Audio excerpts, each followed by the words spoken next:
So for example, yesterday gold found support at this area right here, bounced, and then this morning when I get up to look at the charts, this is where the market is. So we have an opportunity to get an entry. The market could do two things from here.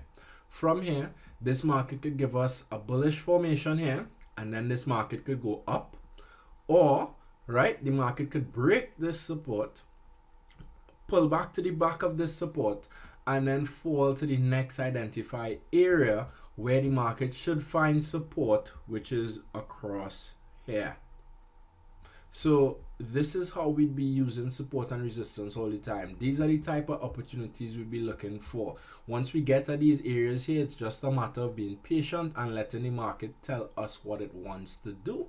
And then we would look for these opportunities to either place the sell trades or place a buy trade, capture some pips based on our exit strategy, and then that will be it.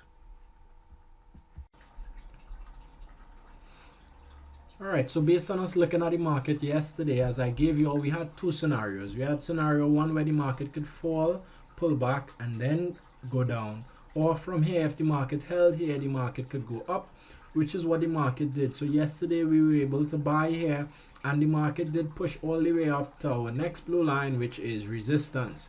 And then at resistance, we use the same exact thing. If the market held here, which it did, the market should fall all the way down to support, which it didn't. And now the market is holding here again. So if this market holds here now, we should see this market go up to resistance again. And that is how we could be looking for daily trade setups. If we break out, we are going to go to the next sector, and so on and so on. So this is simply a quick before and after video, just showing where we gave the options. And again, today would be the exact same thing. I can literally just move the analysis. If this holds here, the market is going to go up. If not, and it breaks below here,